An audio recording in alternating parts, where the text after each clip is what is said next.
नमस्कार। आजादी के अमृत महोत्सव पर उमंग फाउंडेशन द्वारा मानवाधिकार संरक्षण पर साप्ताहिक परिचर्चा भाग 21 में आप सभी का स्वागत है। आज समस्त भारतवर्ष के लिए एक अपूर्व क्षति हुई है।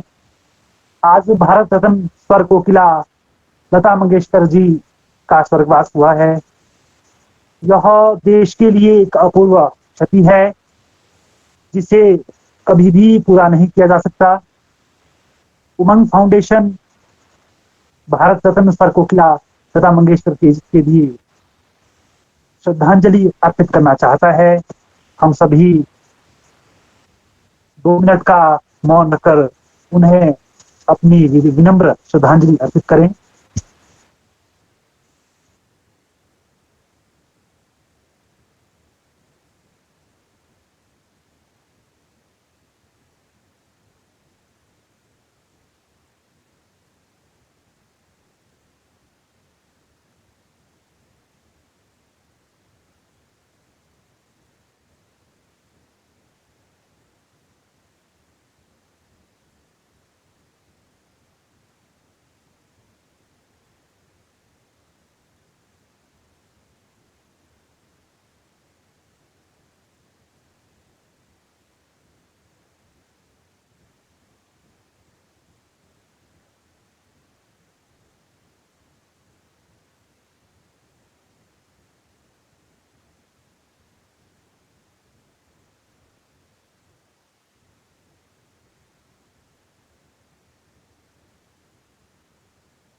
एक बार पुनः आप सभी का स्वागत है।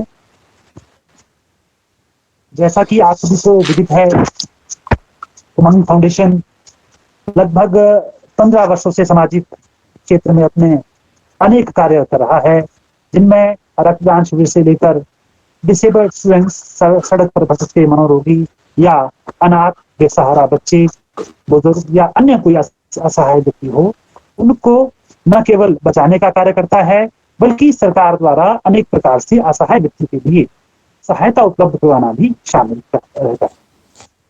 इसके लिए कई बार उमंग फाउंडेशन को माननीय उच्च न्यायालय का भी सहारा लेना पड़ता है। हमारे क्या क्या मानवाधिकार हैं और साथ ही साथ समाज में क्या मानवाधिकार हैं, यह भी हमारे लिए जानना अति आवश्यक है। हमें केवल अपने ही अधिकारों के प्रति जागरूक नहीं रहना है, हमें समाज में हर गरीब असहाय के मानवाधिकार के प्रति भी जागरूक रहना है। अपने लिए तो हर व्यक्ति अपने अधिकारों के प्रति तो सजग हो सकता है, परंतु समाज में हर गरीब असहाय के लिए किसी दूसरों की आवाज बनने के लिए दूसरों के अधिकारों के प्रति जागरूक रहना भी एक मानवता के नाते अति आवश्यक है। इसी कड़ी में उमंग फाउंडेशन ने मानवाधिकार पर साप्ताहिक परिचर्चा आरंभ की है, ताकि हम इन मानवाधिकारों को समझ सके और समाज में जागरूकता ला सके। उमंग फाउंडेशन ने विभिन्न वर्गों के मानवाधिकार पर अब तक चर्चा की है। इनमें मुख्यतः भटकते मनोरोगी के मानवाधिकार, महिलाओं, बुजुर्गों, बच्चों के मानवाधिकार तथा अंगदान जैसे महत्वपूर्ण विषय को भी उमंग फाउंडेशन ने परिचर्चा में शामिल किया है। पिछले सप्ताह हमने लोभ एवं बलपूर्वक धर्मांतरण से संरक्षण के अधिकार पर चर्चा की थी और आज हमारा परिचर्चा का विषय धर्म स्वातंत्र्य कानून 2019 से मानवाधिकार संरक्षण है। आज के हमारे मुख्य वक्ता सुश्री रीता गोस्वामी जी है।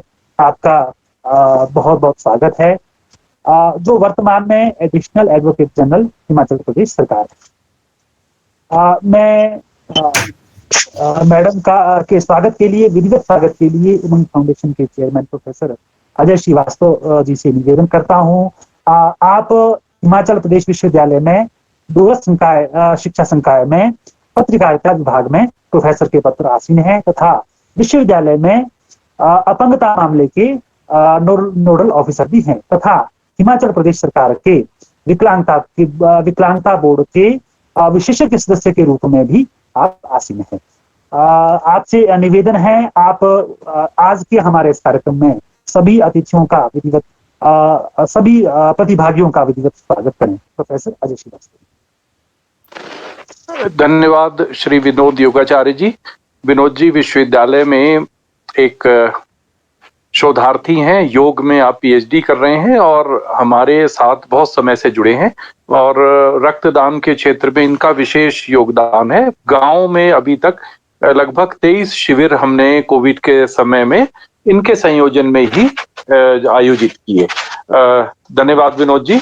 आज का ये कार्यक्रम ज्यादा महत्वपूर्ण है क्योंकि पिछले सप्ताह जब सुश्री रीता गोस्वामी जी और सीमा रघुनाथ जी पुणे से हमारे साथ जुड़ी थी, तो हमने जो चर्चा की थी उस चर्चा में एक समाधान के तौर पर एक बिंदु उभरा था कि यदि हिमाचल प्रदेश में लोभ, बल, झूठ बोलकर या उनको झांसा देकर या भोले भाले लोगों को का इलाज करने का झांसा देकर, बहाने बनाकर धर्मांतरित किए जाने का कोई मामला सामने आता है तो हम क्या करें, हमारे यहाँ कौन सा कानून है। तो रीता जी ने उस कार्यक्रम में संक्षेप में जानकारी दी थी क्योंकि उस समय बहुत अधिक उसमें समय हो चुका था और बात बहुत लंबी हो चुकी थी, तो इसलिए साथियों का एक सुझाव था कि रीता जी से हम एक बार फिर से अनुरोध करें कि हमें धर्म स्वातंत्र विधेयक, फ्रीडम ऑफ रिलीजन एक्ट 2019 के बारे में विस्तार से जानकारी दें और हमें ये भी बताएं कि हम ऐसे मामले सामने आने पर क्या करें, कहां जाएं, किसको बोलें और किस प्रकार से हम समाज को जागरूक करें कि हम किसी भी व्यक्ति के, दरअसल हिंदू से ईसाई बनना, हिंदू से मुसलमान बनना, हिंदू से किसी अन्य मत में जाना भारतीय संविधान में अपराध नहीं है, लेकिन ये अपराध तब हो जाता है, मानवाधिकारों का हनन तब हो जाता है, उल्लंघन तब होता है जब लोभ से, लालच से, शादी का झांसा देकर और जिसको हम आप कहते हैं या बीमारी को ठीक करने के लिए, अब मेडिकल साइंस इतनी बड़ी है, अगर बीमारियां झूठे पादरियों, ईसाई मिशनरियों के प्रेयर से ठीक हो जाएं तो यूरोप, अमेरिका, इंग्लैंड, रोम सब में सिर्फ ये चंगाई सभाएं चलती रहें और हॉस्पिटल की कोई जरूरत ना पड़े। जो ईसाइयों के सबसे बड़े धर्मगुरु हैं अभी पोप, वो खुद कितने महीने बीमार रहे और हॉस्पिटल में एडमिट रहे, तो ये प्रार्थनाएं जो ये झूठे लोग करते हैं इससे कोई फर्क नहीं पड़ता है।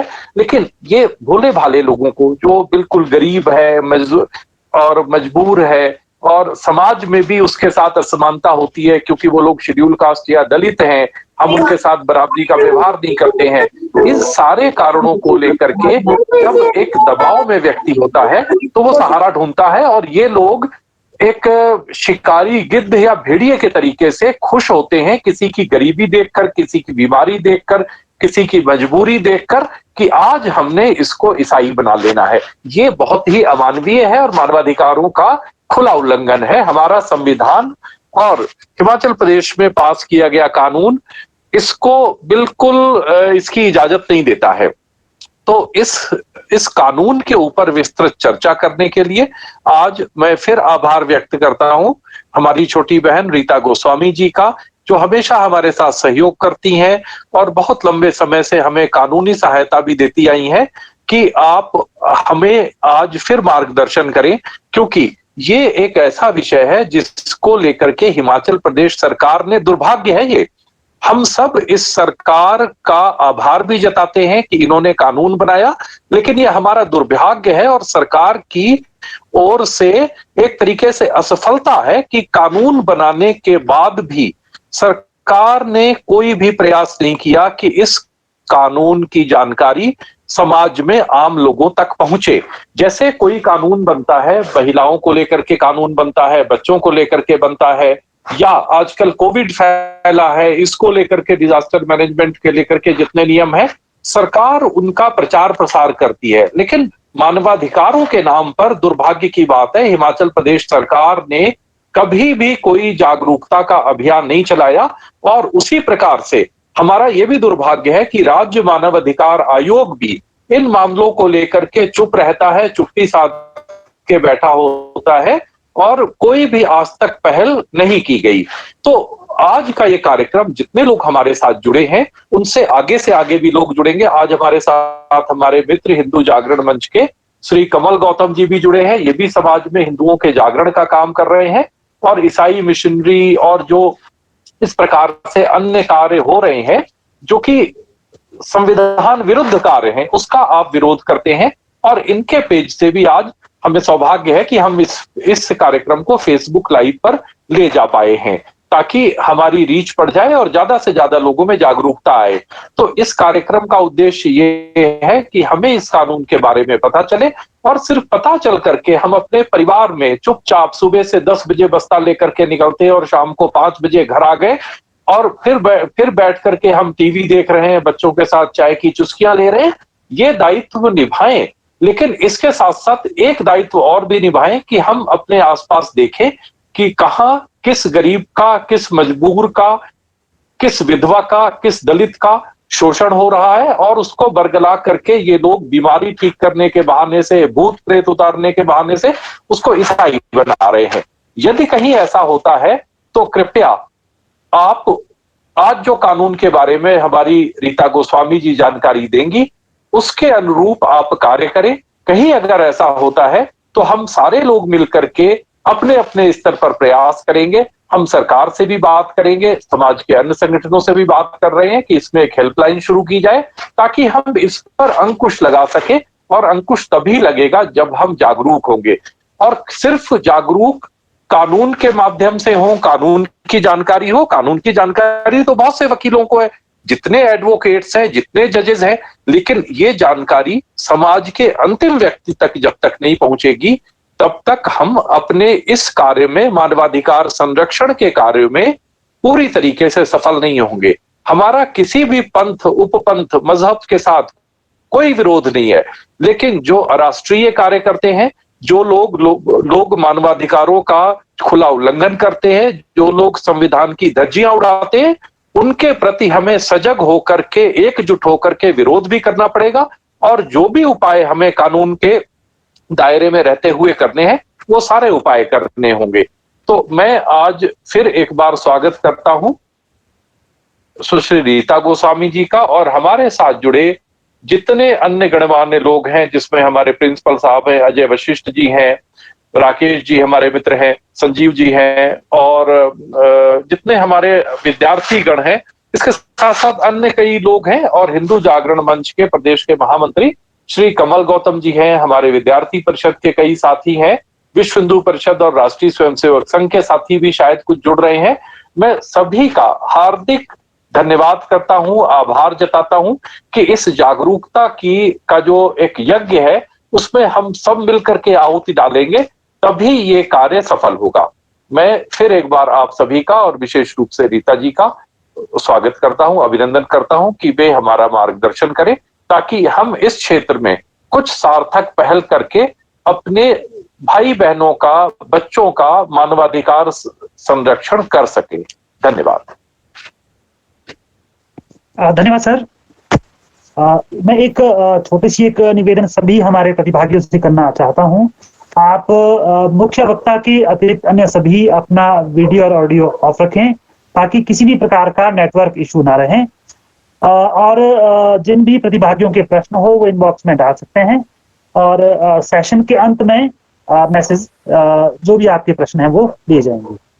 अब मेरा निवेदन रहेगा आज के हमारे मुख्य वक्ता सुश्री रीता गोस्वामी जी का, आप आज के विषय पर प्रकाश डालें और हम सभी का मार्गदर्शन करें। सुश्री रीता गोस्वामी जी। धन्यवाद Vinod ji. Respected Ajay Srivastava ji, members of the entire team of Umang Foundation, and my dear brothers and sisters.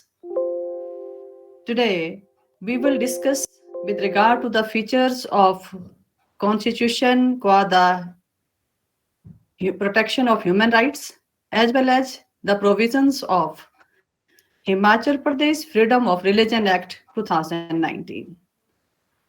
With regard to the Constitution, we, the people of India, having solemnly resolved to constitute India into a sovereign, socialist, secular, and democratic republic to secure all its citizens justice, liberty, equality, and fraternity.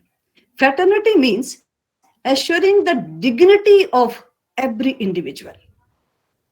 In our Constituent Assembly, this 26th day of 1949, do hereby adopt, enact, and give to ourselves this Constitution. Meaning thereby, हमारा संविधान किसी दूसरे के द्वारा हम पर थोपा नहीं गया है, हमने स्वयं अपने इस संविधान को अडॉप्ट किया है, स्वयं नागरिकों ने अपने इस कॉन्स्टिट्यूशन को मान्यता दी है, हमने अपने संविधान को अपने देश को दिया हुआ है। Therefore, in the preamble of this constitution, this has been written that we, the people of India. In our Constituent Assembly, on 26th day of November 1949, this constitution was prepared, and ultimately on 26th of January 1950, this we celebrate as a Republic Day, and this constitution came into force on this day. एक प्रश्न, क्योंकि आज हम समझते हैं कि इस session में हम आपसे भी कुछ शेयर करेंगे, आप हमसे भी पूछ सकते हैं। हम आपसे पूछेंगे, when we celebrate our constitution day, हम अपने संविधान दिवस को कब मनाते हैं? क्या हम में से कोई भाई बंधु जानते हैं? संविधान दिवस को हम 26th ऑफ नवंबर, जैसा हमने कहा 26 नवंबर को हम हर साल संविधान दिवस मनाते हैं। रीता जी, आपकी आवाज नहीं आ रही है। आवाज में कोई प्रॉब्लम है? अब मुझे आवाज ठीक आ रही है, आवाज ठीक है जी। तो 26 नवंबर को हम सब संविधान दिवस मनाते हैं, और रिपब्लिक डे जैसे हम सब जानते हैं 26 जनवरी को हम रिपब्लिक डे मनाते हैं। इसके साथ ही हम अपने फ्रेंड्स से ये पूछना चाहते हैं कि क्या हम जानते हैं कि who was the chairman of the drafting committee of constitution? Yes जी, प्रोबेबली हम सब जानते हैं, क्योंकि हम हमेशा समझते हैं कि एक हम सब अगर इसमें इन्वॉल्व होंगे तो हम ज्यादा अच्छे से इस सेशन को कंप्लीट कर पाएंगे। तो हम जानते हैं कि डॉक्टर भीमराव अंबेडकर जो थे वो इस कमेटी के चेयरमैन थे, और चेयरमैन के साथ साथ 6 मेंबर्स और जो थे वो इस कॉन्स्टिट्यूएंट असेंबली के सदस्य थे। और एकेडमिकली अगर हम देखें तो ये जो 6 सदस्य थे ये थे KM. Munshi, Mohammed Saadulla, Alladi Krishnaswami Ayyar, N Gopalaswami, BL. Mitter and DD. Khaitan. These are the 6 others members of the constituent assembly. हम शेयर करें कि हमारे इस संविधान को बनाने में 2 साल 11 महीने और 18 दिन लगे थे। इस कॉन्स्टिट्यूशन को बनाने में ड्राफ्टिंग कमेटी के द्वारा, कॉन्स्टिट्यूएंट असेंबली, कॉन्स्टिट्यूएंट कमेटी के द्वारा। तो जैसे आज स्पेसिफिक हमारा जो टॉपिक है, this is with regard to this discussion is with regard to the secular feature of our constitution. अब सेकुलर फीचर्स में हम सबसे पहले बताएं, secular means an ideology which provides people with regard to follow any religion और not to follow any religion. हम specifically secular में धर्मनिरपेक्ष, जिसे हम कहते हैं कि भारत एक धर्मनिरपेक्ष देश है, और इस धर्मनिरपेक्ष देश में अगर हम बताएं तो भारत के हर एक नागरिक को ये स्वतंत्रता है कि वो अपनी चॉइस के धर्म को अपना सकते हैं। और इसी संदर्भ में हमारे संविधान में ये स्पेसिफाई किया गया है कि हमें, हमारा देश जो है वो धर्मनिरपेक्ष देश है। और अधिकार की अगर हम बात करें कि अधिकार इनफैक्ट होते क्या हैं, सबसे पहले हम देखें कि हम कहते हैं संविधान ने हमें मौलिक अधिकार दिए। ये मौलिक अधिकार क्या हैं? What are these fundamental rights? मौलिक अधिकार नागरिकों के वे अधिकार हैं, अगर इन अधिकारों का अगर कोई उल्लंघन करता है तो हमें कानून की मदद उनको मेंटेन करने में प्राप्त है। ये हैं मौलिक अधिकार। जहां तक मौलिक अधिकारों की अगर हम बात करते हैं तो सिर्फ अधिकार ही नहीं, संविधान में हमारे मौलिक कर्तव्यों के बारे में भी बताया गया है, उसके बारे में हम लेटर ऑन आएंगे। सबसे पहले हम ये बात करते हैं कि संविधान के आर्टिकल 25 में हमें स्पेसिफिकली ये बताया गया है कि संविधान के अनुच्छेद 25 में ये स्पेसिफाई किया गया है कि freedom of conscious and free profession, practice and propagation of religion. इसमें भारत के संविधान में भारत के सभी नागरिकों को धर्म की स्वतंत्रता की गारंटी हमारा कॉन्स्टिट्यूशन प्रोवाइड करता है। लेकिन अगर हम ये देखें कि क्या हमारा संविधान क्या एक निरंकुश, एक एब्सोल्यूट स्वतंत्रता हमें देता है कि हम क्या धर्म के नाम पे कुछ भी कर सकते हैं? नहीं। संविधान में ये स्पेसिफिकली लिखा गया है, subject to public order, morality and health and the other provisions of this part, all persons are equally entitled to freedom of conscience and the right freely to profess, practice and propagate religion। मतलब भारत का संविधान भारत के सभी व्यक्तियों को धर्म की स्वतंत्रता देता है, परंतु धर्म की यह स्वतंत्रता क्या है? सार्वजनिक व्यवस्था और नैतिकता स्वास्थ्य के आधार पर अगर हम सार्वजनिक जो व्यवस्था है उसमें अगर हम छेड़छाड़ करते हैं, नैतिकता के ऊपर अगर हम क्वेश्चन करते हैं, तो हमारे संविधान में ये अंडर क्वेश्चन है। हमें ये स्वतंत्रता हमारे संविधान में नहीं है कि हम कुछ भी धर्म के नाम को लेकर के कर सकते हैं। वहीं अगर हम ये देखें कि संविधान का आर्टिकल 28 क्या कहता है, संविधान के आर्टिकल 28 में ये स्पेसिफिकली कहा गया है, freedom as to attendance and religious instruction और religious worship in certain educational institution. 1 में कहा गया है, no religion instruction shall be provided in any educational institution wholly maintained out of state funds, meaning thereby शैक्षणिक संस्थान में धार्मिक शिक्षा व धार्मिक पूजा में हमें स्वतंत्रता है, लेकिन किसी भी ऐसे इंस्टीट्यूशंस हैं पूर्ण रूप से राज्यों की एड पर जो चलते हैं, जैसे जिसको हम गवर्नमेंट एड कहते हैं, स्टेट एड, गवर्नमेंट एड के तहत अगर कोई भी शैक्षणिक संस्थान जो संचालित है उसमें धार्मिक शिक्षा प्रदान नहीं की जा सकती। ये आर्टिकल 28 में कहा गया है कि जहां पे भी गवर्नमेंट जिस भी इंस्टीट्यूशन को चलाती है उसमें ये इस तरीके की ऐसे इंस्टीट्यूशंस में जहां गवर्नमेंट एड के द्वारा वो शैक्षणिक संस्थान चलाया जाता है, वहां पे कोई भी धार्मिक शिक्षा प्रदान नहीं की जा सकती।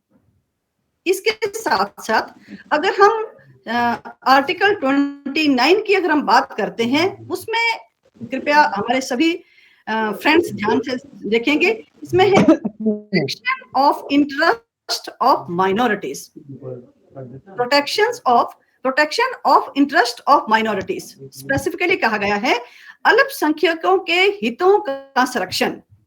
भारत के राज्य क्षेत्र या किसी भी पार्ट में रहने वाले नागरिकों के किसी भी वर्ग की जिसकी अपनी भाषा या लिपि या संस्कृति है, उसे उस भाषा या संस्कृति को प्रिजर्व करने का अधिकार है। ये हमारे आर्टिकल 29 ऑफ द कॉन्स्टिट्यूशन में ये प्रोवाइड किया गया है, अल्पसंख्यकों के हितों का संरक्षण, जिसमें ये कहा गया है कि अल्पसंख्यक अपनी संस्कृति, अपनी भाषा को किसी भी प्रकार से प्रिजर्व कर सकते हैं इस आर्टिकल 29 के तहत। वहीं अगर हम आर्टिकल 30 की अगर हम बात करते हैं, तो संविधान में ये लिखा गया है right of minorities to establish and administer educational institutions. Specially लिखा है कि अल्पसंख्यकों को शैक्षणिक संस्थान चलाने का अधिकार प्राप्त है। ये हमारे कॉन्स्टिट्यूशन में लिखा गया है। इस आर्टिकल के मुताबिक सरकार वित्तीय मदद देने में किसी भी शैक्षणिक संस्थान के खिलाफ इस आधार पर भेदभाव नहीं कर सकती कि वो अल्पसंख्यक प्रबंधन के तहत संचालित किए जा रहे हैं। ये आर्टिकल 30 में स्पेसिफिकली लिखा गया है। अब हम एक बात जरूर ध्यान में लाना चाहते हैं कि जिस वक्त हमारे संविधान को लिखा गया था, उस वक्त ये संविधान के इन आर्टिकल्स में ये प्रावधान है, लेकिन क्या हम ये जो आर्टिकल्स, ये जो अनुच्छेद जिसमें ये स्वतंत्रता दी गई है, क्या आज की डेट में क्या हम इनको क्वेश्चन कर सकते हैं? इसके बारे में भी हम अभी आपके सामने ये भी प्रावधान रखेंगे कि इसमें पहले क्या हुआ है कानून की दृष्टि में, उसमें भी हम आपके सामने इस विषय को रखेंगे। अभी हमारा, क्योंकि जिस तरीके से ये स्पेसिफिकली किया गया है कि आज का जो हमारा टॉपिक है with regard to the Himachal Pradesh freedom of religion act, इसमें हम अपने फ्रेंड्स के साथ ये शेयर करना चाहते हैं कि ये कहाँ प्रावधान है कि स्टेट अपने राज्यों में स्टेट जो है वो कानून की व्यवस्था कर सकता है। जैसे हमारे हिमाचल प्रदेश में कानून की व्यवस्था की गई है, उसके तहत एक आर्टिकल है हमारे कॉन्स्टिट्यूशन में, article 245 of the constitution of India. Article 245 में ये स्पेसिफिकली लिखा है कि legislature of A state may make laws for the whole or any part of the state। संविधान में जो व्यवस्थाएं की गई हैं, उसमें संविधान में क्योंकि हर राज्य की अपना एक दायरा होता है, अपना एक जियोग्राफी होती है, उसके तहत आर्टिकल 245 के तहत हर राज्य को ये अधिकार दिया गया है कि वो अपने अधिकार क्षेत्र में अपने राज्य के किसी भी हिस्से को लेकर या पूरे राज्य के लिए कानून बना सकते हैं। अब हम एक शेयर करना चाहते हैं अपने ब्रदर्स एंड सिस्टर से, इनफैक्ट कानून बनता कैसे है, क्या एक प्रक्रिया है जिसके तहत एक कानून बनता है। तो इसमें हम ये बताते हैं कि जब भी लोगों के बीच में किसी भी समस्या को लेकर के अगर कोई डिमांड रेज होती है, जैसे अगर आज के परिप्रेक्ष्य में देखें, लावण्या के केस को अगर हम देखते हैं, या फिर पहले के इस तरीके की व्यवस्थाएं जैसे भी हुई हैं, उसमें अगर हम देखते हैं कि जब भी लोगों के बीच में किसी भी समस्या को लेकर के अगर लोग अपने चुने हुए रिप्रेजेंटेटिव्स के पास अपनी उस समस्या को बताते हैं, अपनी उस डिमांड को रखते हैं, तो वो एक प्रपोजल के रूप में, एक बिल के रूप में हमारे चुने हुए रिप्रेजेंटेटिव्स के द्वारा पार्लियामेंट के एक सदन में रखा जाता है। जैसे सबसे पहले लोकसभा में रखा जाता है, लोकसभा में उस डिमांड को रिप्रेजेंटेटिव्स के द्वारा रखा जाता है। अगर वो लोकसभा उस बिल को पास करती है, उसके पास करने के बाद वही बिल राज्यसभा में जाता है। हम सेंटर एक्ट्स की बात अगर हम करते हैं तो वहां पे अगर वो सेंटर से पास हो जाता है, आप दूसरे सदन से पास हो जाता है, मान लीजिए राज्यसभा से पास हो जाता है, तो जब दोनों सदनों के पास होने के बाद वो बिल राष्ट्रपति की मंजूरी के लिए जाता है। It was sent for taking the ascent of the president. और जब प्रेसिडेंट उनको उस एक्ट को या उस बिल को मंजूरी दे देते हैं, प्रेसिडेंट की मंजूरी के बाद वो एक्ट बनता है। ये है सेंटर एक्ट को लेकर के। और स्टेट एक्ट को लेकर के जब गवर्नर मंजूरी देते हैं तो उसके बाद वो एक्ट बन जाता है। हमारे जहां तक Himachal Pradesh freedom of religion act है, इस एक्ट को the assent of the governor was received on 29th of October 2019। जैसे हमने अपने पहले वक्तव्य में सबके साथ शेयर किया था कि हिमाचल प्रदेश में फ्रीडम ऑफ रिलीजन एक्ट 2006 में बन गया था।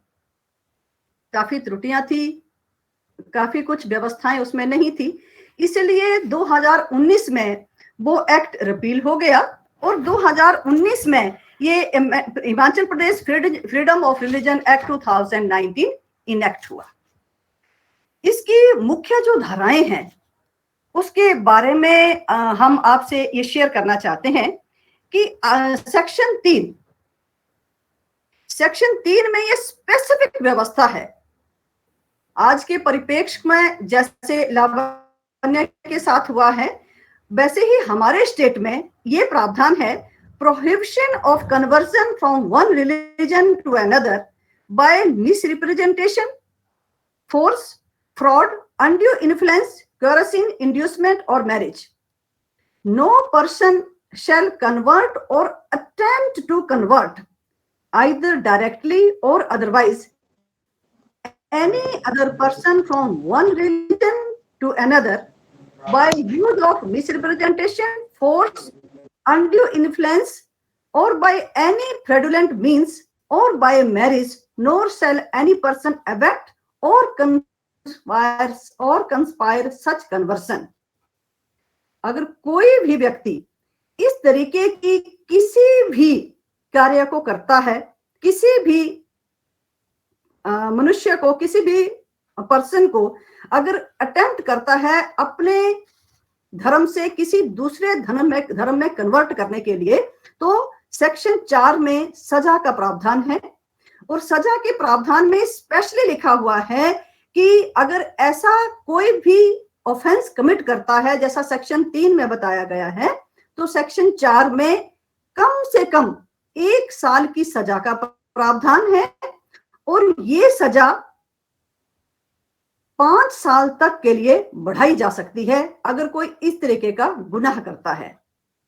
साथ में ही सेक्शन 4 में यह भी लिखा गया है कि अगर ये ऑफेंस, ये गुनाह अगर कोई भी कमिट करता है किसी माइनर के साथ, जैसे लावण्य के केस में हमारे सामने हुआ है, या किसी महिला के साथ, या SC ST के किसी भी व्यक्ति के साथ अगर ये ऑफेंस कमिट होता है तो सजा का प्रावधान ज्यादा है, 2 साल की कम से कम सजा, और साथ में यही सजा जो है वो 7 साल तक बढ़ाई जा सकती है। तो साथ में फाइन का भी प्रावधान है सेक्शन 4 के तहत। अगर कोई भी व्यक्ति इस तरीके का गुनाह करता है किसी को जबरन धर्मांतरण करने के लिए, तो सजा का ये प्रावधान है। इसके साथ ही सेक्शन 5 में ये कहा गया है, marriages done for sole purpose of conversion to be declared null and void. जैसे अजय जी ने बताया, लव जिहाद, धर्म को परिवर्तन करने की मनसा से अगर कोई शादी करता है, शादी का झांसा देते हैं, शादी करते हैं, तो ये specifically section 5 of Himachal Pradesh freedom of religion act में ये कहा गया है कि इस तरह की कोई भी शादी जो है वो कोर्ट में चैलेंज की जा सकती है और वो शादी जो है वो नल एंड वाइड डिक्लेयर हो जाएगी अगर ये प्रूव हो जाता है कि वो धर्म को परिवर्तन करने के मुख्य उद्देश्य से उस शादी को किया गया है। अभी बताया गया कि ऑफेंस है, ऑफेंस माना जाएगा अगर कोई ऐसी घटना को अंजाम देते हैं। जाना कहाँ है? जाना है सेक्शन 6 में लिखा गया है कि अगर ऐसा कोई भी ऑफेंस कमिट होता है तो उसके लिए प्रावधान है कि petition under section 5 is shall be presented to the family court. और जिस डिस्ट्रिक्ट में अगर फैमिली कोर्ट नहीं है तो सिविल जज, जिसे हम कहते हैं ओरिजिनल सिविल जुरिस्डिक्शन जहां पे है, वहां पे इस तरीके की पिटिशन को फाइल किया जा सकता है। और अगर देखें कि अगर क्वेश्चन ये आए कि किस जगह पे पिटिशन फाइल की जा सकती है, क्या कहीं भी पिटिशन फाइल की जा सकती है? नहीं। स्पेसिफिकली सेक्शन 6 में ये कहा है कि जहां वेयर द मैरिज वाज सोलमनाइज्ड, जहां शादी की गई है या फिर जहां शादी करके जहां रिस्पोंडेंट रहता है, जहां शादी करके जो व्यक्ति रहते हैं वहां भी वहां के कोर्ट में भी वो पिटिशन फाइल की जा सकती है। साथ में हम जैसे section 25 article 25 of the constitution में ये बताया गया था कि हमें स्वतंत्रता का अधिकार है धर्म को लेकर के। तो उसके तहत अगर कोई स्वेच्छा से अपने धर्म को परिवर्तन करना चाहते हैं तो उसके लिए भी हमारे इस एक्ट में प्रावधान है। और ये इसमें स्पेसिफिकली कहा गया है declaration before conversion of religion and pre report about purification संस्कार। अगर किसी भी व्यक्ति ने अपने धर्म को परिवर्तन अगर करना है स्वेच्छा से, तो वो 1 महीना पहले एक फॉर्म स्पेसिफिक बनाया गया है। उसमें वो उस फॉर्म को भर करके डिस्ट्रिक्ट मैजिस्ट्रेट के पास वो उस फॉर्म को भर करके दे सकते हैं। और उस फॉर्म में ये स्पेसिफिकली लिखना होगा कि वो अपनी इच्छा से इस कार्य को कर रहे हैं। लेकिन एक बात है कि जैसे ही वो फॉर्म भर करके डिस्ट्रिक्ट मैजिस्ट्रेट के पास दिया जाता है तो डिस्ट्रिक्ट मैजिस्ट्रेट को ये डायरेक्शन है, डिस्ट्रिक्ट मैजिस्ट्रेट को वर्ड लिखा है शैल, कि उसमें उन्हें स्पेसिफिकली एक इंक्वायरी कंडक्ट करनी पड़ेगी। या तो वो इंक्वायरी स्वयं कंडक्ट करेंगे या फिर उस इंक्वायरी को या तो वो स्वयं इंक्वायरी कंडक्ट करेंगे या किसी ऑथोराइज्ड पर्सन को वो इस इंक्वायरी को कंडक्ट करने के लिए देंगे, जिसमें ये बताया जाए कि वो स्वेच्छा से धर्म परिवर्तन हो रहा है या फिर उसके स्वेच्छा से धर्म परिवर्तन कर रहे हैं या उस धर्म परिवर्तन के पीछे वही मनसा है जो सेक्शन 3 में स्पेसिफिकली लिखी गई थी। तो उसमें यह कहा गया है कि इंक्वायरी करने पर यह क्लियर हो जाएगा कि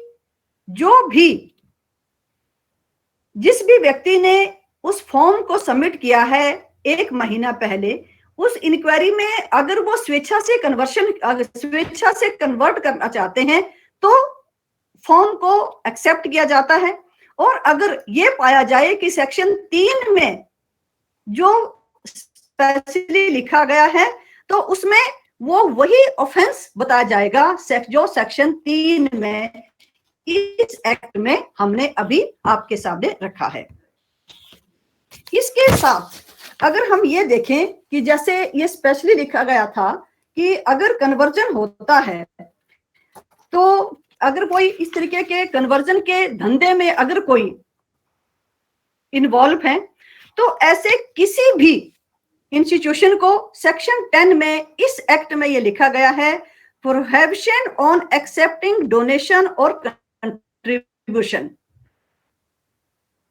जैसा पिछली बार सेशन में स्पेशली डिस्कशन हुई थी कि काफी लोग धर्म, जिन्होंने पैसे का धंधा बना रखा है जबरदस्ती धर्म परिवर्तन के लिए, तो इस सेक्शन में ये कहा गया है, notwithstanding anything contained in any other law for the time being in force, no person और organization violating the provisions of this act shall be allowed to accept any donation or contribution of any kind from within or outside the country।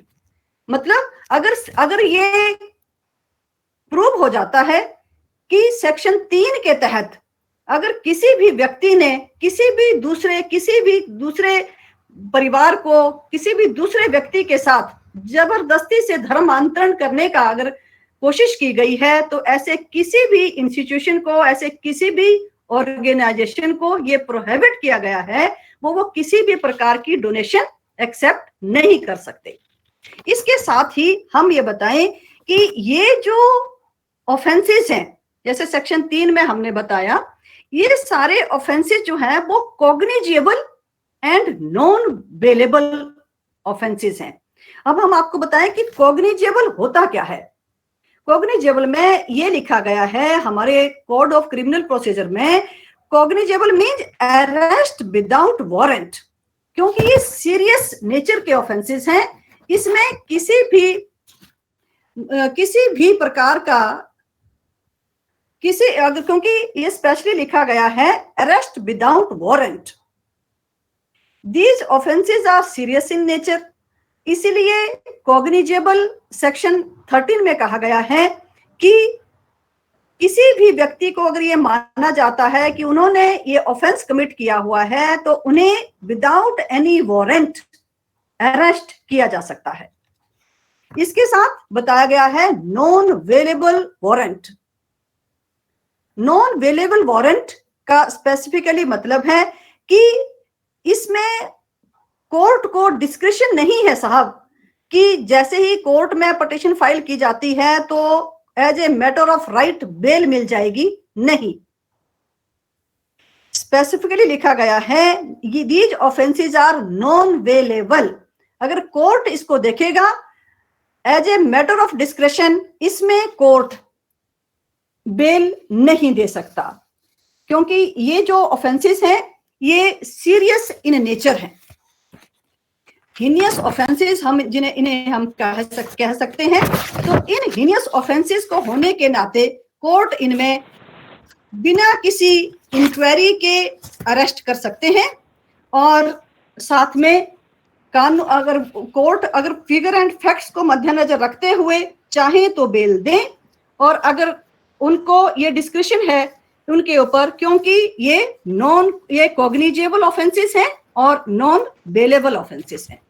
अब जैसे हम आपसे बात कर रहे थे कि स्पेसिफिकली अगर हम देखें तो ये है जो Himachal Pradesh freedom of religion act के तहत मुख्य सेक्शन जो थे वो मैंने आपके सामने रखे।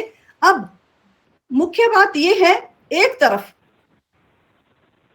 स्टेट के एक्ट्स हैं, इनको लेकर के कि अगर कोई ऑफेंस कमिट करता है, और साथ में हमारे संविधान के आर्टिकल 25, 28, 29, 30, 25 में धर्म की स्वतंत्रता और 28, 29, 30 जिस तरीके के अभी हमने प्रावधान आपके सामने रखे कि माइनॉरिटीज को ये कहा, माइनॉरिटीज के लिए प्रावधान है कि वो अपने शिक्षण संस्थानों को जो है वो उनके अपनी भाषा को, अपनी संस्कृति को वो प्रिजर्व कर सकते हैं। तो क्या एक क्वेश्चन हमारे दिमाग में आया कि क्या हम इस तरीके के किसी भी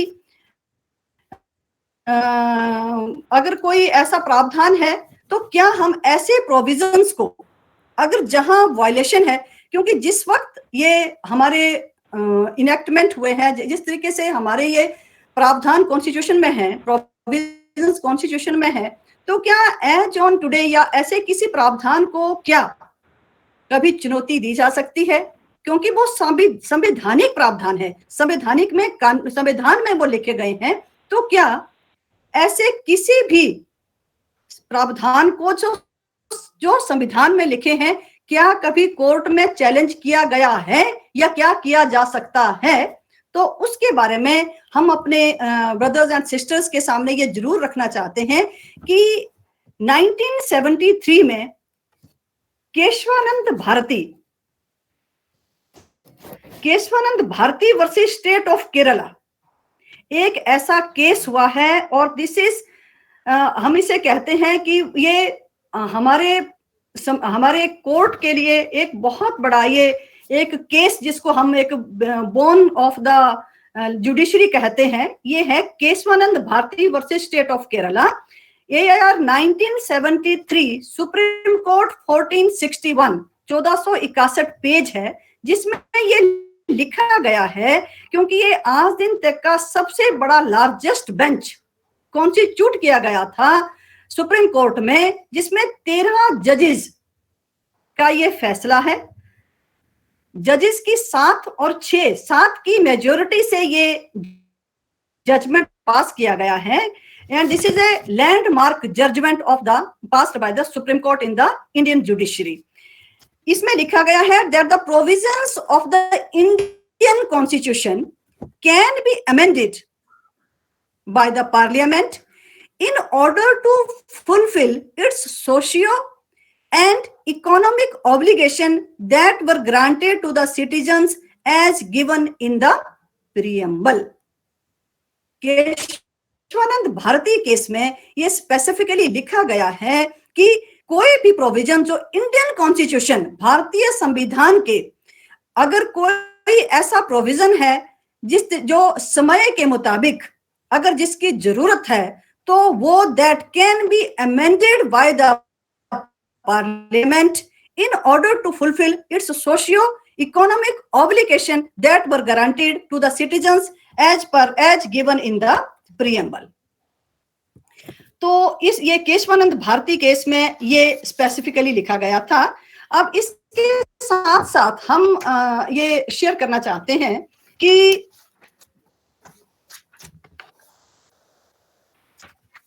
एक जैसे APJ अब्दुल कलाम जी की एक टीचिंग हमें अभी ध्यान में आ रही है, जिसमें उन्होंने कहा है, जिसमें स्पेसिफिकली ये कहा गया था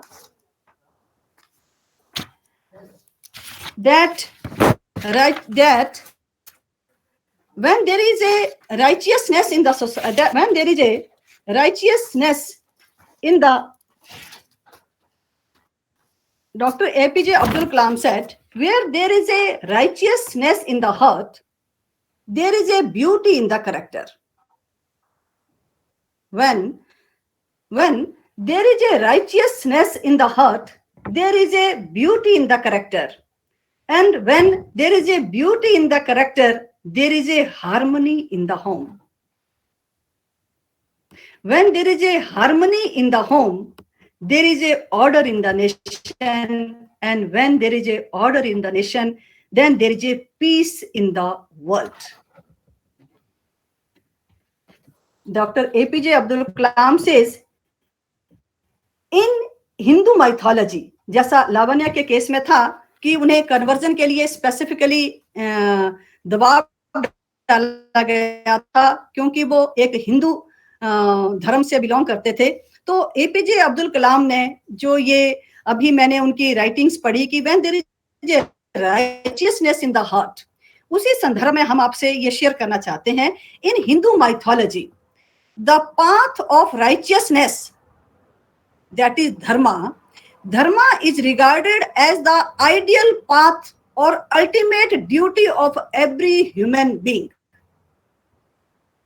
Dharma is regarded as the ideal path or ultimate duty of every human being. इसी के साथ अगर हम देखें तो हिंदू धर्म को, जैसे हमारे बीच में ये आता है कि कन्वर्जन करने की अगर कोशिश की जाती है, तो सुप्रीम कोर्ट हिंदू धर्म को लेकर के क्या कहता है, हम आपके सामने आज ये भी बताना चाहते हैं। उसमें ये लिखा है, ये जजमेंट है 1966 का। अगर कोई हमारे लीगल अगर भाई बंधु हैं तो वो नोट कर सकते हैं। 1966 supreme court reporter part 3 page 242, जिसमें ये केस का नाम है शास्त्री योगन्या प्रसाद जी's case has narrated the genesis of the word Hindu. Hindu शब्द के बारे में सुप्रीम कोर्ट ने ये कहा गया है। The then chief justice Gajendragadkar said, when we think of the Hindu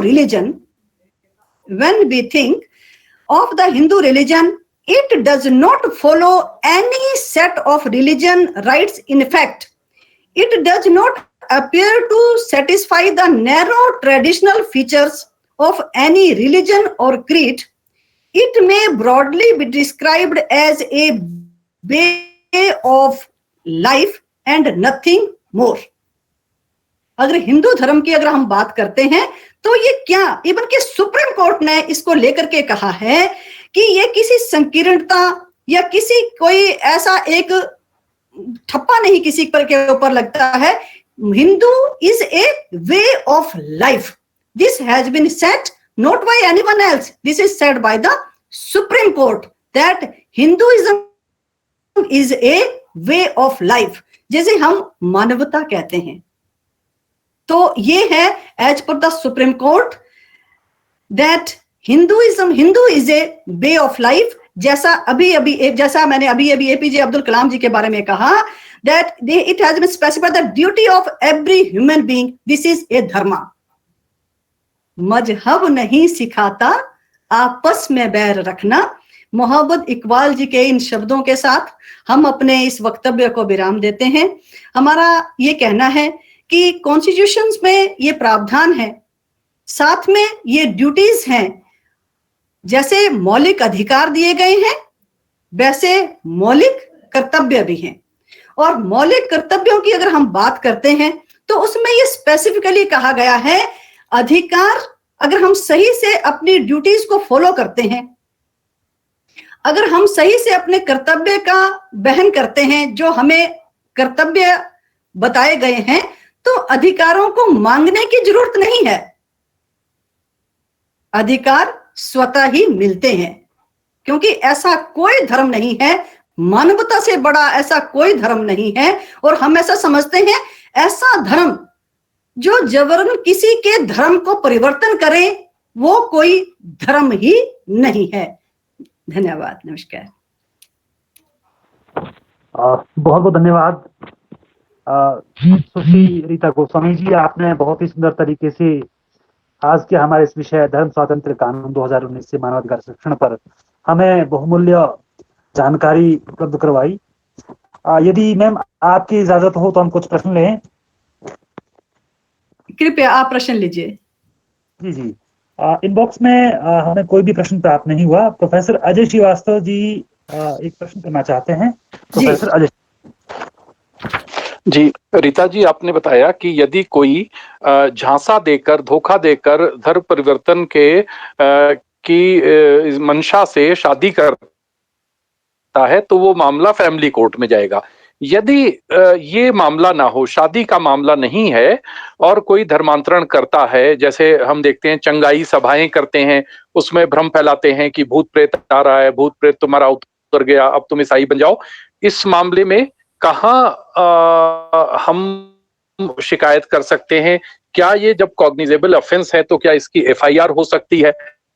दूसरा एक इसी के साथ जुड़ा प्रश्न है कि अभी जैसे हम देखते हैं कि डीसी से यानी कि डिस्ट्रिक्ट मजिस्ट्रेट के पास फॉर्म भर करके तो नगण्य मात्रा में कोई व्यक्ति ईसाई बने होंगे हिमाचल प्रदेश में, लेकिन एक अनुमान के मुताबिक कई लाख लोग चर्च जा रहे हैं, पूरा का पूरा मेला लगता है, बैप्टाइज हो चुके हैं। जो ऐसे लोग हैं और वो अपना रिलीजन भी जो है वो चेंज करके लिखने लगे हैं अपने फॉर्म में, स्कूल्स में, कॉलेज में, नौकरी में, तो उनका हम क्या कर सकते हैं? जी, बहुत दो प्रश्न है।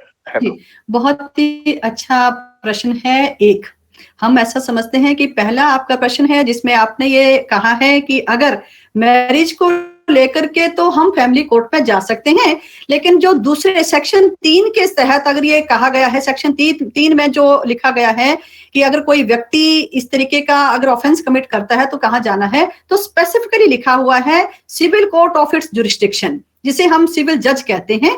अगर वहां पे अगर वो सबसे पहला कोर्ट ऑफ जुरिस्डिक्शन इस केस में वही रहने वाला है। और जहां तक है बात दूसरी कि जो बहुत सारे लोग अपने धर्म परिवर्तित करके अगर इस तरीके से चलते हैं तो वहां उनका क्या है, तो ऐसे केसेस में हमें कानून की स्वतंत्रता का हम ऐसा समझते हैं कि वो उल्लंघन है, क्योंकि कानून ने स्वतंत्रता दी है। सेक्शन आर्टिकल 25 में स्वतंत्रता दी है, लेकिन स्वतंत्रता क्या है, जिसमें सार्वजनिक व्यवस्था और नैतिकता को मद्देनजर रखते हुए अगर हम अपने धर्म को अपनाते हैं, अपने धर्म की व्यवस्था को सही मायने में लेकर के चलते हैं, तो वहां वो ऑफेंस नहीं है। वो तो हमें कानून ने स्वतंत्रता दी है, संविधान ने स्वतंत्रता दी है। लेकिन अगर हम ऐसे जलसे लेकर के अगर हम चर्च जाते हैं ऐसे साथ में कन्वर्जन करके, क्योंकि एक झांसा है, चाहे वो स्वास्थ्य को लेकर के वो बता रहे हैं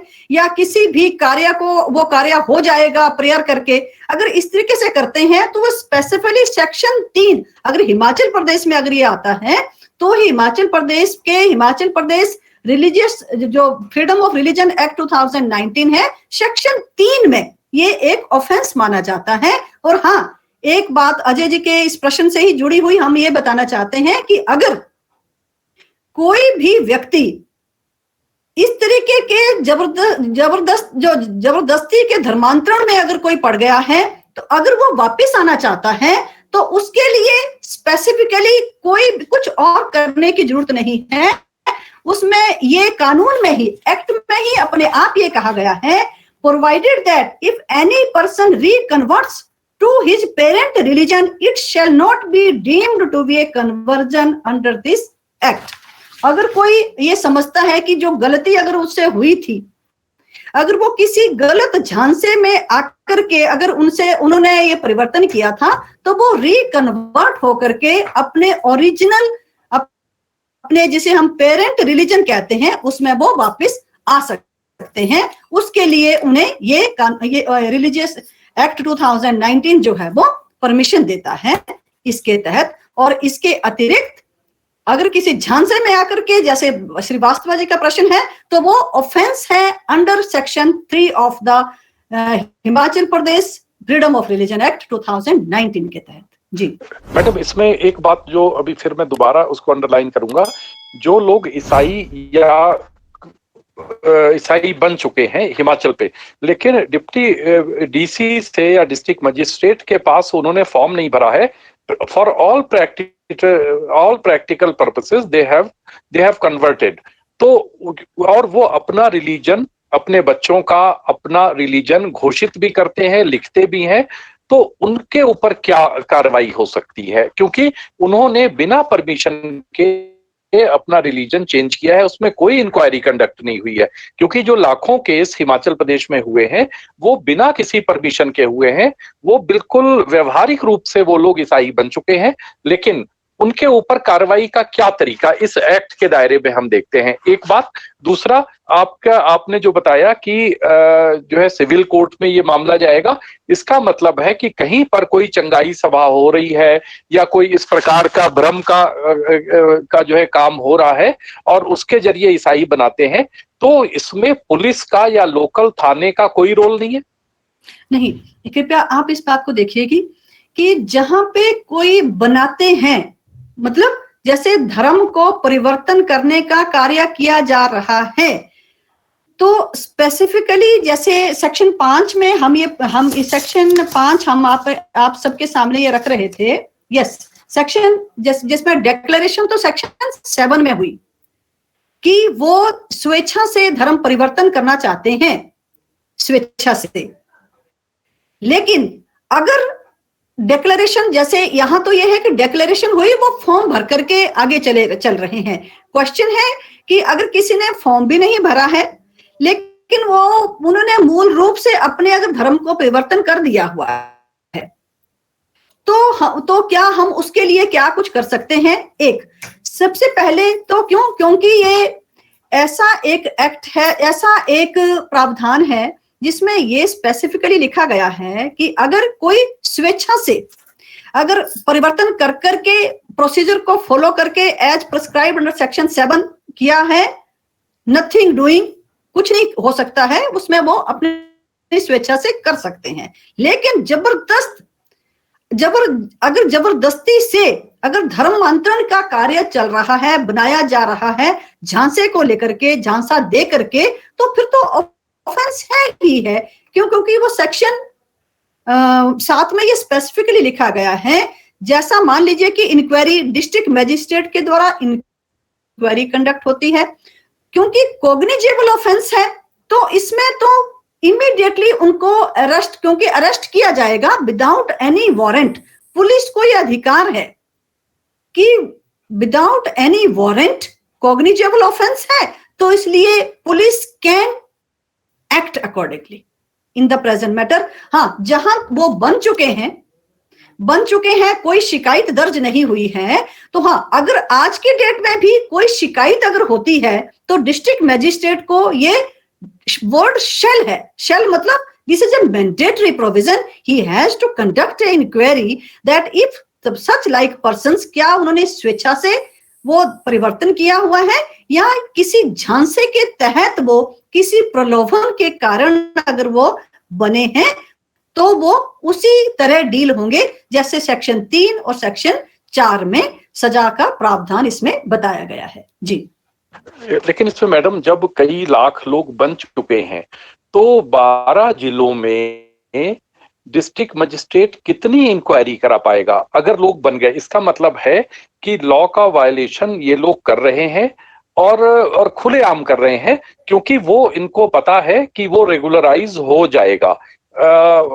इसमें क्या है कि मतलब वो जो इंक्वायरी कराएंगे, अगर वो किसी ने स्वेच्छा से भी किया है लेकिन बिना इंक्वायरी कंडक्ट कराए हुए डीसी के थ्रू किया है, तो क्या उसमें जिसने परिवर्तन किया है धर्म का और जिसने कराया है, उन दोनों के खिलाफ भी कोई कार्रवाई होगी, क्योंकि उन्होंने डिस्ट्रिक्ट मजिस्ट्रेट को उसकी पूर्व सूचना नहीं दी थी? स्पेसिफिकली अजय जी, क्योंकि प्रश्न है कि जो ऑलरेडी बन चुके हैं, जिन्होंने प्रोसीजर को फॉलो नहीं किया गया है, आपका सिर्फ प्रश्न ये है कि हजारों बन गए हैं जो प्रोसीजर एक्ट में लिखा गया है उसको बिना फॉलो किए हुए। तो क्योंकि एक्ट जब बनता है उसमें ये स्पेसिफिकली लिखा है कि अगर कहीं कोई कंप्लेंट होती है, मान लीजिए कि अगर कोई लव जिहाद के तहत शादी हो गई, किसी ने शादी का झांसा देकर के कन्वर्जन कर लिया, जब तक कि पिटीशन कोर्ट में नहीं जाती है तब तक वो शादी है।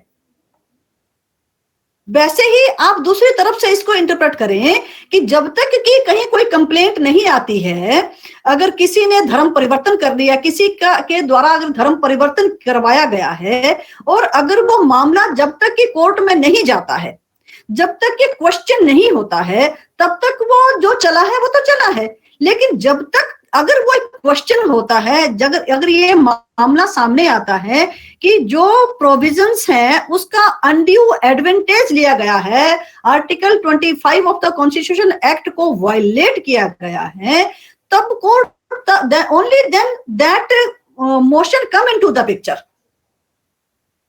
क्यों?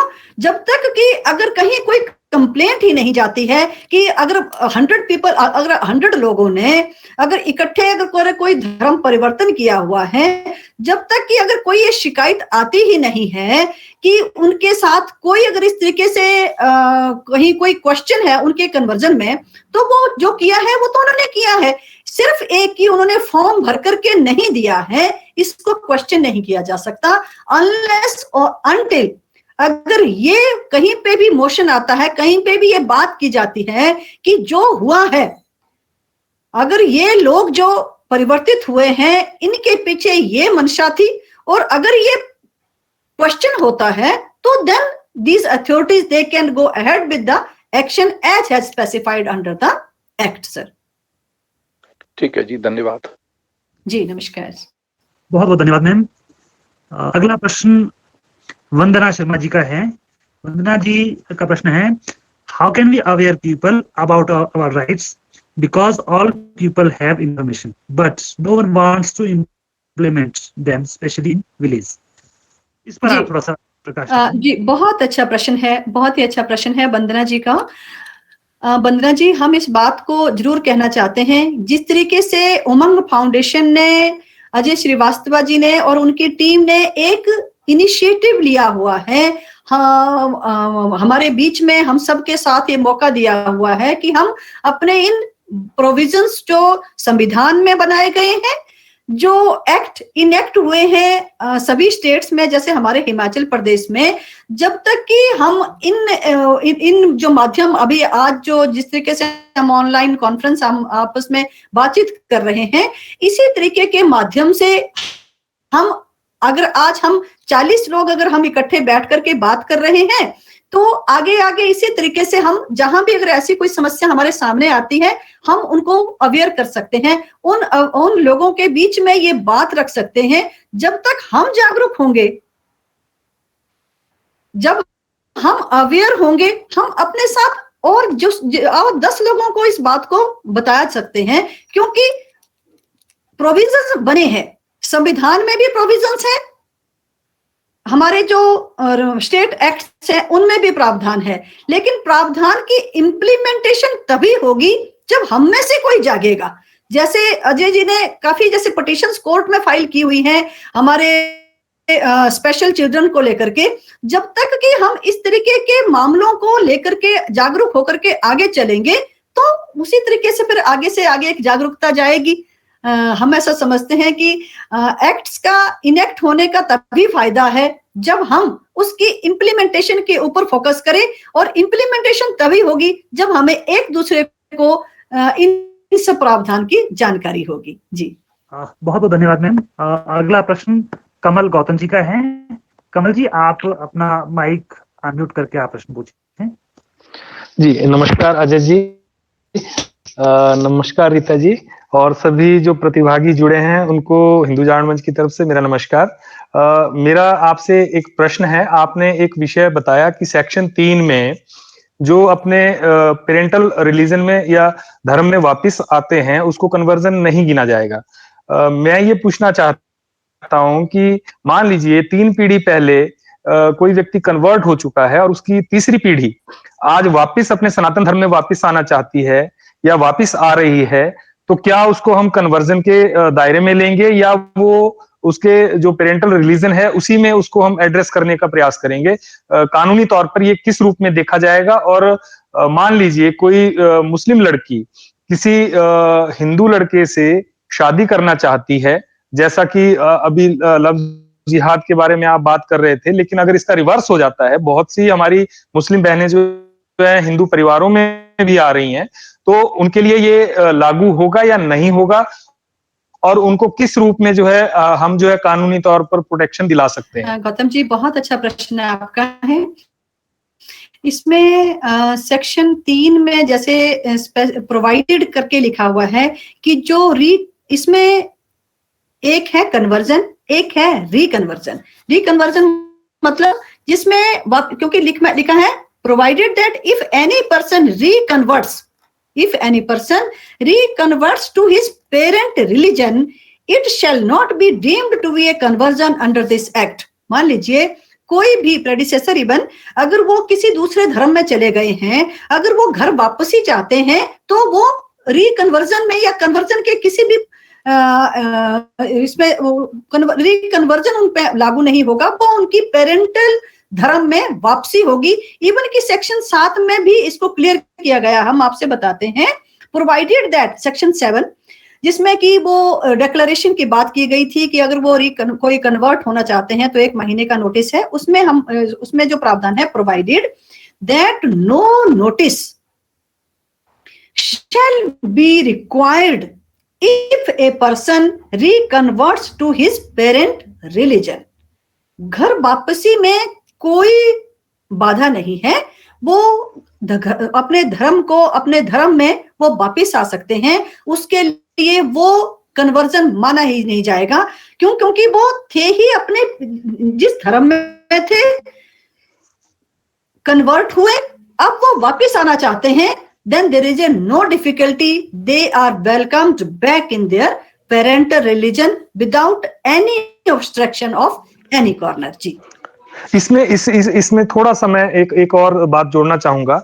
इस बात से कोई अंतर नहीं पड़ता कि उनके जो पूर्वज थे वो अपने सनातन धर्म को छोड़ करके किसी दूसरे मत में चले गए, अब्राह्मिक मत में चले गए, और आज उनके जो वंशज हैं वो तीसरी या चौथी पीढ़ी में यदि कोई बेटी पुनः सनातन में वापसी करना चाहती है, किसी हिंदू लड़के के साथ शादी करके वापसी करना चाहती है, वो भी इसी दायरे में आएंगे।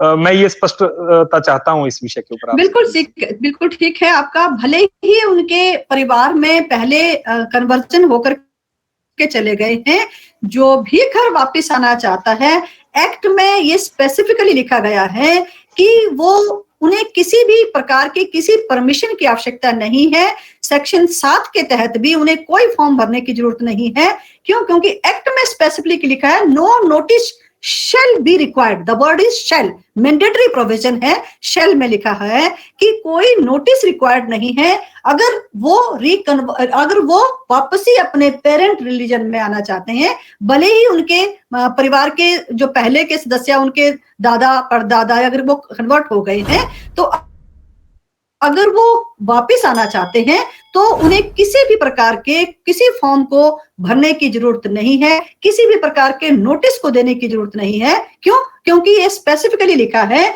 No notice shall be required to come back to their parent religion. तो इसमें किसी प्रकार के किसी नोटिस की जरूरत नहीं है, क्योंकि ये सेक्शन 3 में फॉलो ही नहीं होता। सेक्शन 3 में फॉलो वही होगा जिससे स्पेसिफाई किया गया था, ये सेक्शन 3 में नहीं आता। सेक्शन 7 में भी स्पेशली लिखा है कि no notice is required for coming back. जी, बहुत बहुत धन्यवाद, आभार। जी बहुत बहुत धन्यवाद मैम। हमारा आज अंतिम प्रश्न है, दिनेश दीवान जी का प्रश्न है। ये कहते हैं कि कुछ परिवार ईसाई धर्म से जुड़े हैं, क्या वे SC OBC का बेनिफिट ले सकते हैं? अगर कोई ऐसा करता है तो क्या कानून है? SC OBC का बेनिफिट लेने, SC OBC का जो बेनिफिट है वो तो उसमें हम ऐसा समझते हैं कि अगर कोई सर्टिफिकेट अगर उसमें इशू किया जाता है तो वही इसमें SC और ST का बेनिफिट ले सकते हैं। क्योंकि अगर ईसाइयों में भी अपनी अगर कोई आगे की कैटेगरीज अगर रहती हैं SC ST की, जो हमारे इसमें SC और ST एक्ट की जो प्रावधान बने हुए हैं वो सुमोटो मतलब अपने आप इनके लिए लागू नहीं होते। क्यों? क्योंकि अगर इनकी कोई कम्युनिटी में अगर हमारे एग्जीक्यूटिव मैजिस्ट्रेट के द्वारा अगर सर्टिफिकेट इशू किया गया है तो then that is to be taken into consideration by that way कि किस कैपेसिटी में इनको वो सर्टिफिकेट इशू किया गया है। क्योंकि section chapter 8 of our manual of handbook of personal information या मैनुअल जो है उसमें सर्टिफिकेट इशू किए जाते हैं अथॉरिटीज के द्वारा। जब वो अथॉरिटी सेटिस्फाई होती है कि किसको सर्टिफिकेट देना है, किसको सर्टिफिकेट नहीं देना है, तो तभी वो बेनिफिट उनको जाएगा। क्यों? क्योंकि वो उस अथॉरिटी के तहत आता है कि वो सर्टिफिकेट कैसे इशू करता है। सिर्फ अगर ये कहा जाए क्योंकि ईसाई का SC ST का बेनिफिट लेने का तो एक क्वेश्चन उठता ही नहीं है। क्यों? क्योंकि SC ST एक्ट एक सेपरेट एक्ट है और उसमें SC ST का बेनिफिट तभी दिया जाता है जब एग्जीक्यूटिव मैजिस्ट्रेट सेटिस्फाई होते हैं और वो चैप्टर 8 के तहत सर्टिफिकेट इशू करते हैं। जी, इसमें रीता जी मुझे ऐसा लगता है, हालांकि मैं कानून का विद्यार्थी नहीं हूं, कि भारतीय संविधान में जो व्यवस्था की गई थी जाति आधारित या जनजाति आधारित किसी भी आरक्षण की, उसमें ये मान के चला गया था कि उसमें शब्द कुछ और हो सकते हैं कि जो पंथ बाहर से आए हैं जैसे इस्लाम या ईसाइयत, इसमें कास्ट का कोई भी कॉन्सेप्ट नहीं है। तो भारत में जाति व्यवस्था है, तो इसलिए ईसाई और मुसलमान कास्ट के आधार पर कोई बेनिफिट क्लेम नहीं कर सकते हैं कि मैं इस कास्ट का हूं बैकवर्ड क्लास में आ सकते हैं वो, लेकिन एससी का बेनिफिट या शेड्यूल ट्राइब का बेनिफिट नहीं ले सकते हैं। दूसरा, मुझे ऐसा लगता है, मैं चाहूंगा कि आप इस पर थोड़ा सा संक्षेप में अपनी बात रखें। दूसरी बात इसके साथ ये कि ये कोई व्यक्ति यदि अपना धर्मांतरण कर लेता है ना, फॉर ऑल प्रैक्टिकल पर्पसेस ही और शी इज ए क्रिश्चियन, जो कि अभी ज्यादा यहाँ पर हो रहा है, लेकिन वो अपना सर्टिफिकेट नहीं जो है चेंज कराता है, और वो चर्च भी जाता है और अपना नाम भी बदल लेता है, लेकिन वो एससी एसटी का बेनिफिट लेता है, तो क्या हम उसमें कोई लीगल एक्शन ले सकते हैं? अजय जी, बिल्कुल सही आपने कहा, क्योंकि एससी एसटी एक्ट अपने आप में एक स्पेशल एक्ट बना हुआ है एससी एसटी एक्ट के व्यक्तियों को लेकर के। अगर कोई धर्म कन्वर्जन करके अगर इस बेनिफिट को लेना चाहता है कि बने हैं ईसाई, लेकिन बेनिफिट लेना है एससी एसटी एक्ट का, जो राज्यों के द्वारा जो सर्टिफिकेट जैसा हम बता रहे थे उनके तहत ये अगर वो उसका बेनिफिट लेते हैं तो गलत है। और ऐसा अगर कोई भी मामला सामने आता है तो that can B challenged before the court of law, sir. अच्छा, एक और कि ये जो यहाँ पर हिमाचल में नेपाली हैं, हजारों नेपाली, ये काफी बड़े पैमाने पर जो ईसाई बन रहे हैं, तो कोई विदेशी नागरिक जैसे नेपाली है वो भी अगर किसी जो है मतलब कानून का, संविधान का जो उल्लंघन है उसको उल्लंघन करके उसको ईसाई बनाया जाता है, तो क्या उस पर भी यही प्रावधान लागू होंगे विदेशी नागरिक पर? श्रीवास्तव जी, इसमें क्या है कि बहुत सारे नेपाली लोगों के कोर्ट में केसेस चल रहे हैं, क्योंकि इसमें as per the citizenship act उसमें ये लिखा है कि जो 1986 ऑनवर्ड्स जो मूल रूप से भारत में ही पैदा हुए हैं उन्हें वो सिटीजनशिप एक्ट के तहत उनको वो सर्टिफिकेट दिया जाता है, क्योंकि वो अगर वो उसके बाद अगर भारत में पैदा हुए हैं तो वो फिर भारत के नागरिक करके एक केस ऐसा कोर्ट में हमने ही डील किया था, जिसमें ये आया था कि वो the person who won in the year from the year 1986, ये सिटीजनशिप एक्ट में लिखा गया हुआ है, तो उसके तहत वो भारतीय नागरिक बन जाते हैं जब वो सिटीजनशिप एक्ट के तहत वो 1986 में अगर उनका बर्थ हुआ है। अब क्वेश्चन ये है कि क्या अगर वो भी इस तरीके के परिवर्तन करके क्या आते हैं तो क्या वो इस एक्ट के तहत डील होंगे या नहीं होंगे? तो जब अगर वो भारत में ही रह रहे हैं और भारत का अगर सिटीजनशिप एक्ट के तहत अगर उनको वो सर्टिफिकेट मिल गया हुआ है तो then definitely they are for all intents and purposes this act is to be implemented against them also. इसका मतलब यह है कि ये कानून जो है भारतीय नागरिकों पर लागू होता है, जो नेपाल के मजदूर यहाँ पर आते हैं, जिनका जन्म भी भारत में नहीं हुआ और उन्होंने नागरिकता भी अपनी नहीं बदली है, नेपाल के ही नागरिक हैं, उनको ईसाई बनाने में कोई बाधा नहीं है।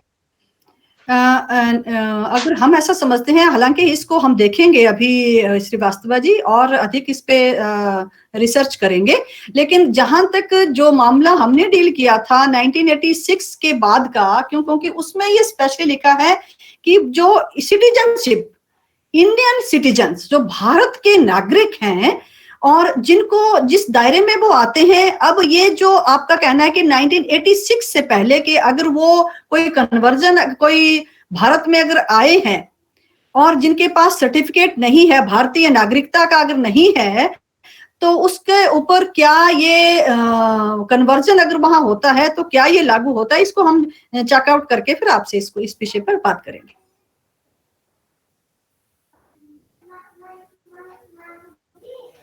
बहुत बहुत धन्यवाद मैम, आपने आज हम सभी का मार्गदर्शन किया। आज का हमारा विषय धर्म स्वातंत्र्य कानून 2019 से मानवाधिकार संरक्षण था। अब मैं कार्यक्रम के अंत में निवेदन करूंगा अभिषेक भागड़ा जी से, वे आज के मुख्य वक्ता व सभी प्रतिभागियों का विधिवत करें। अभिषेक जी विश्वविद्यालय के समाजशास्त्र में PhD शोधार्थी हैं। अभिषेक भागड़ा। धन्यवाद विनोद सर। बहुत बहुत धन्यवाद आदरणीय महाधिवक्ता रीता गोस्वामी मैम का। मैम, आपने अपना बहुमूल्य कीमती समय निकाला हमारे आज के कार्यक्रम में मुख्य अतिथि बतौर आज के महत्वपूर्ण विषय पर प्रकाश डाला, विषय की समस्या पर गहन चर्चा की, धर्म स्वतंत्र कानून पर जानकारी साझा की, धर्मांतरण को रोकने में हम कैसे भूमिका निभा सकते हैं, इससे संबंधित क्या कानून है, इस पर आपने महत्वपूर्ण विचार साझा किए। आदरणीय महोदया, मैं आपका पूरी उमंग फाउंडेशन की टीम की तरफ से आपका हार्दिक धन्यवाद करता हूं। बहुत बहुत धन्यवाद मैम। साथ ही मैं धन्यवाद करता हूं आदरणीय प्रोफेसर अजय श्रीवास्तव सर का, जो इन कार्यक्रमों के सूत्रधार है। इन्होंने ही यह महत्वपूर्ण मानवाधिकार की वेबिनार सीरीज आरंभ की है। सर, आप समाज के रियल हीरो व नायक है। इसके साथ ही मैं उमंग फाउंडेशन के ट्रस्टी डॉक्टर सुरेंद्र कुमार, जो कि दिल्ली विश्वविद्यालय में असिस्टेंट प्रोफेसर है, सर आपका भी धन्यवाद करता हूं। इंजीनियर संजीव शर्मा सर का, कार्यक्रम का संचालन कर रहे विनोद योगाचार्य सर का भी धन्यवाद करता हूं। सभी गणमान्य व्यक्तियों, विभागाध्यक्षों, प्रोफेसर्स, टीचर्स, स्टूडेंट्स का भी धन्यवाद करता हूं। डीएसवाई के कन्वीनर मुकेश और सवीना जहां का भी हार्दिक धन्यवाद करता हूं। इसके अतिरिक्त उमंग फाउंडेशन की टेक्निकल टीम में उदय वर्मा जी का भी हार्दिक धन्यवाद करता हूं। उमंग फाउंडेशन के सभी सदस्यों का धन्यवाद करता हूं। देश के विभिन्न प्रांतों से जुड़े प्रतिभागियों का भी धन्यवाद करता हूं। आप हमारे कार्यक्रम में जुड़े, हमारे आज के इस कार्यक्रम को सफल बनाया, आपका बहुत बहुत धन्यवाद। आगे भी एक नवीन विषय पर इस तरह के महत्वपूर्ण वेबिनार सीरीज उमंग फाउंडेशन द्वारा आयोजित किए जाएंगे। मुझे आशा है कि आप उन वेबिनार सीरीज में भी अपनी भागीदारी सुनिश्चित करेंगे। इसके साथ आप सभी इस कार्यक्रम व वेबिनार को फेसबुक पर, यूट्यूब पर या व्हाट्सएप पर शेयर करें, लाइक करें, जिससे समाज में जागरूकता का स्तर अधिक से अधिक बढ़े। ये वेबिनार आपको उमंग फाउंडेशन के फेसबुक पेज पर मिल जाएगा। तो एक बार आदरणीय Rita Goswami ma'am, professor Ajay Srivastava sir का, उमंग फाउंडेशन का, आप सभी का एक बार फिर से बहुत बहुत धन्यवाद। मिलते हैं फिर अगले सप्ताह एक नवीन विषय पर। बहुत बहुत धन्यवाद।